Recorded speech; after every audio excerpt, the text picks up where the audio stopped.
हरिपुर नाम के राज्य में हरिचंद्र नाम का राजा राज्य करता था। उसे विदेशी सामान का बहुत शौक था। जो व्यापारी उसके लिए कोई ऐसा सामान लाता जिसे देखकर राजा खुश होता, वह उसे उसका अच्छा दाम देता। एक दिन राजा का एक सिपाही आता है और कहता है, महाराज, हमारे राज्य में एक व्यापारी आपसे मिलना चाहता है। सुना है उसके पास काफी नायाब चीजें हैं। हाँ भाई, क्यों नहीं, उसे बुलाओ, हम देखें उसके पास ऐसा क्या है। सिपाही व्यापारी को बुलाता है। महाराज, मेरा नाम सुखी है। मैं देश में घूम घूम कर अपना सामान बेचा करता हूँ। मेरा सामान ज्यादातर देशों के राजाओं के पास है। सुखी, हमें वो सामान दो जो किसी भी राजा के पास न हो। हाँ महाराज, मेरे पास एक हार है जो बहुत नायाब है। वह किसी राज्य के राजा के पास नहीं है। फिर सुखी राजा को वो हार दे देता है, जिसे देखकर राजा बहुत खुश होता है। हार को लेकर राजा रानी के पास जाता है और कहता है, रानी जी, हम आपके लिए एक तोहफा लाए हैं जो आपको बहुत पसंद आएगा। फिर राजा अपनी रानी को हार देता है, जिसे देखकर रानी बहुत खुश होती है और राजा का धन्यवाद करती है। रानी हार को अपने पलंग पर रखकर नहाने चली जाती है। तभी एक पक्षी कमरे में आता है। रानी के पलंग से उस हार को उठाकर वहां से उड़ जाता है। रानी यह सब देखकर चिंतित होती है और सोचती है कि अब मैं महाराज को क्या जवाब दूंगी। महाराज सोचेंगे कि कहीं मैं झूठ तो नहीं बोल रही। हार पक्षी को ले जाते हुए किसी ने देखा भी नहीं। रानी अपनी दासी को बुलाती है और कहती है, दासी, तुम कहाँ थी? महारानी में साथ वाले कमरे में सफाई कर रही थी। दासी, महाराज ने मुझे एक हार दिया था जो एक पक्षी लेकर उड़ गया है। तुम जाकर उस व्यापारी को किसी भी हालत में ढूंढ कर लाओ जिससे महाराज ने वह हार खरीदा था। अगर तुम उस व्यापारी को ढूंढ कर नहीं लाई तो तुम्हारा सिर कलम करवा दूंगी। फिर दासी उस व्यापारी को ढूंढने लगती है, मगर वह जिससे भी पूछती है वह यही कहता है कि उसने उस व्यापारी को नहीं देखा।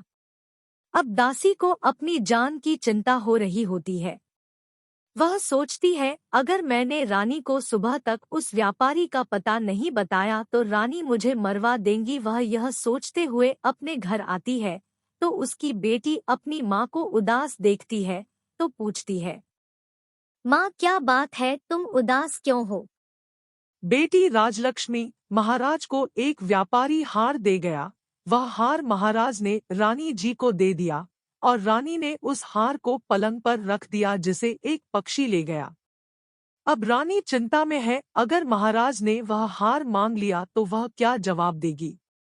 इसलिए उन्होंने मुझे व्यापारी को ढूंढने के लिए कहा है और यह भी कहा कि अगर मैंने उस व्यापारी को नहीं ढूंढा तो वह मेरा सर कलम करवा देंगी।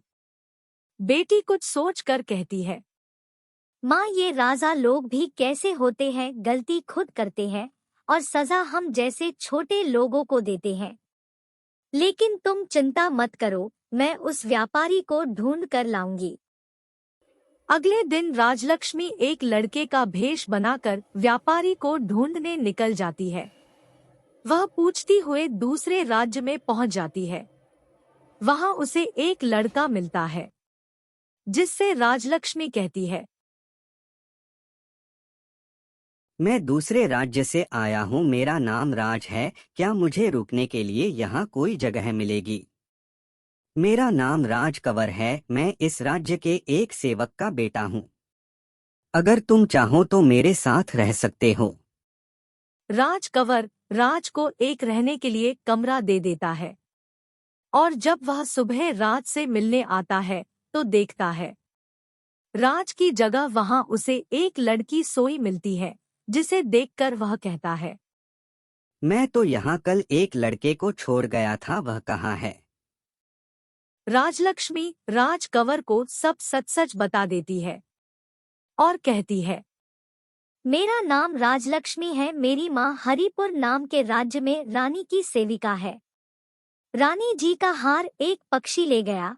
अब रानी जी ने मेरी माँ को कहा है कि अगर वह उस व्यापारी को ढूंढकर नहीं लाई जिसने महाराज को हार बेचा है, तो वह मेरी माँ का सर कलम करवा देंगी।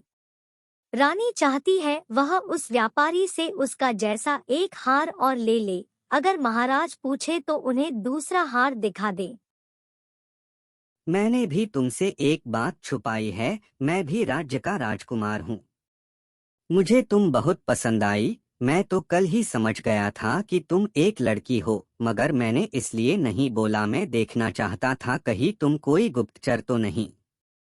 अब तुमने अपनी हकीकत बता दी है, तो मैं तुम्हारी उस व्यापारी को ढूंढने में मदद करूंगा। अब दोनों उस व्यापारी को ढूंढने लगते हैं। उन्हें एक स्थान पर वह व्यापारी दिखता है जिसके पास 2 पक्षी होते हैं। यह देखकर राजकंवर राजलक्ष्मी से कहता है, मुझे इस व्यापारी पर कुछ शक हो रहा है। तुम थोड़ी देर रुककर इंतजार करो। थोड़ी देर में एक पक्षी व्यापारी के पास आता है। उसके मुंह में एक हार होता है, जो हार को व्यापारी के पास घेर देता है। यह देखकर राजकंवर कहता है, यह व्यापारी नहीं, एक चोर है जो अपना सामान बेचकर उसे इस पक्षी से ही चोरी करवाता है। चलो इसे पकड़कर तुम्हारे महाराज के पास ले चलते हैं।